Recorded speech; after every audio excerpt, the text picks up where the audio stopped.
धन्यवाद speaker sir, आपने मेरे को स्पेशल रिक्वेस्ट पे टाइम दिया है। तो सबसे पहले तो सर मैं एक हमारे जुलाना में हांसी जुलाना रेलवे फाटक है और उसके बारे में पहले भी अवगत कराया था। मैं आज भी आपको बताना चाहती हूँ कि वो 500 मीटर दूरी पे एक घर था, उसमें आग लग गई थी। क्योंकि रेलवे फाटक बंद था और उसको खुलने में कई बार 1 घंटा आधा घंटा भी लग जाता है। तो जो दमकल की गाड़ी आती वो पहुंच नहीं पाई थी वहां तक। तो जो छोटा भाई था साहिल, वो घर को आग बुझाने के लिए वो संघर्ष कर रहा था और वो उसमें जल के मर गया था। तो मैं सरकार से भी निवेदन करती हूँ कि उनके घर की तरफ देखा जाए, उनको अगर कोई मुआवजा उचित मुआवजा मिले तो जो गरीब लोग हैं उनको थोड़ी सी सहायता मिलेगी। और मैं आपके माध्यम से बताना चाहती हूँ सर कि जो फाटक है उसके 50,000 प्रतिदिन जो वाहन है वो वहाँ से गुजरते हैं। तो अगर वहाँ पे पुल की व्यवस्था हो जाएगी तो आमजन को भी काफ़ी सुविधाएं हो जाएगी। और मैं भी, क्योंकि मैंने वहाँ से इलेक्शन लड़ा था, मेरे को भी जब मैं इलेक्शन के टाइम पे जब ट्रैवल करती थी कई बार आधा आधा घंटा मेरे को वेट करना पड़ता था। तो ये समस्याएं हैं वो आमजन की है और मैं चाहती हूँ कि उसका समाधान हो। तो पूरे जुलाना वासियों को 35 से 40 गाँव को जो जोड़ने का जो रेलवे फाटक काम करती है उसका समाधान हो जाएगा। दूसरा सर, पूरे हरियाणा में जल भराव की जो समस्या हुई थी लास्ट टाइम, उसके बारे में आपको अवगत कराना चाहती हूँ कि अभी भी कुछ गाँव में पानी भरा हुआ है। हजारों एकड़ फसल आज भी डूबी हुई है।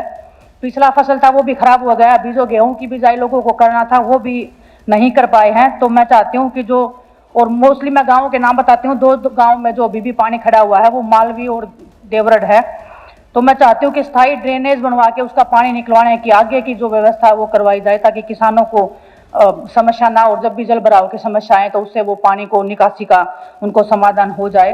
तीसरा सर, मैं बताना चाहता हूँ कि कुछ दिन पहले गढ़वाली खेड़ा के स्कूल में मैंने विजिट किया था। उसमें सर छोटे छोटे बच्चे थे, 4 से 5 साल, मुझे देख के भी रोना आ गया था। वो बच्चों के मैं पूछने लगी कि बेटा डर नहीं लगता है? तो बच्चे बताने लगे कि दीदी रात को ही यहाँ पे जो छत थी वो गिर गई थी, डर लगता है लेकिन क्या करें।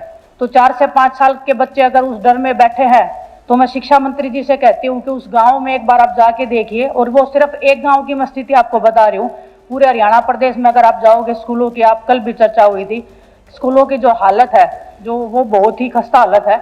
और हर दिन स्कूल बंद हो रहे हैं, सरकारी स्कूल। सर मैं खुद सरकारी स्कूल में पढ़ी हूँ और मैं चाहती हूँ कि जो व्यवस्था मेरे को उस टाइम पे मिली थी, आने वाले बच्चों को सरकारी स्कूल की व्यवस्था मिले। क्योंकि जो प्राइवेट स्कूल है उनके जो मनमानी फीस है, जो उनके जो पैसे लेने के जो तरीके हैं, उसके ऊपर भी ध्यान दे के अगर आप देखोगे तो किसी नॉर्मल घर परिवार के लिए एक बच्चे को पढ़ाना भी, उसको शिक्षित करना भी मुश्किल हो जाता है।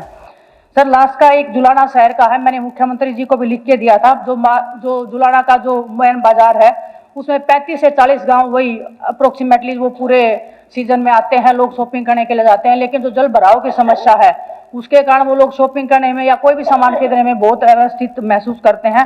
और सबसे बड़ी बात कि महिलाओं के लिए शौचालय नहीं है पूरे बड़े बाजार में।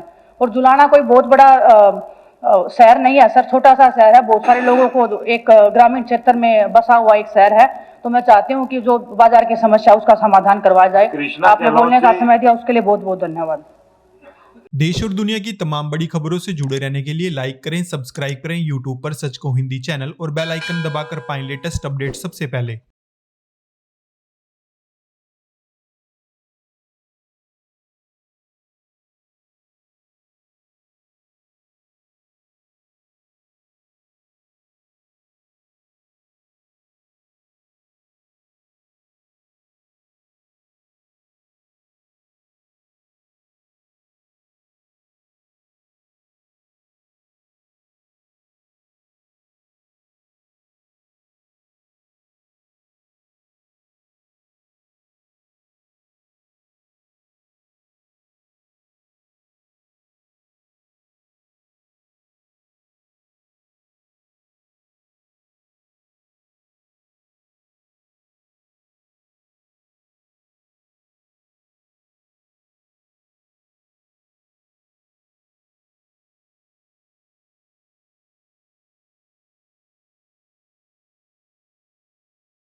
धन्यवाद स्पीकर सर, आपने मेरे को स्पेशल रिक्वेस्ट पे टाइम दिया है। तो सबसे पहले तो सर मैं एक हमारे जुलाना में हांसी जुलाना रेलवे फाटक है और उसके बारे में पहले भी अवगत कराया था। मैं आज भी आपको बताना चाहती हूँ कि वो 500 मीटर दूरी पे एक घर था, उसमें आग लग गई थी। क्योंकि रेलवे फाटक बंद था और उसको खुलने में कई बार 1 घंटा आधा घंटा भी लग जाता है, तो जो दमकल की गाड़ी आती वो पहुंच नहीं पाई थी वहां तक। तो जो ये छोटा भाई था साहिल, वो घर को आग बुझाने के लिए वो संघर्ष कर रहा था और वो उसमें जल के मर गया था। तो मैं सरकार से भी निवेदन करती हूँ कि उनके घर की तरफ देखा जाए, उनको अगर कोई मुआवजा उचित मुआवजा मिले तो जो गरीब लोग हैं उनको थोड़ी सी सहायता मिलेगी। और मैं आपके माध्यम से बताना चाहती हूँ सर कि जो फाटक है उस पर 50,000 प्रतिदिन जो वाहन है वो वहाँ से गुजरते हैं। तो अगर वहाँ पे पुल की व्यवस्था हो जाएगी तो आमजन को भी काफ़ी सुविधाएं हो जाएगी। और मैं भी, क्योंकि मैंने वहाँ से इलेक्शन लड़ा था, मेरे को भी जब मैं इलेक्शन के टाइम पे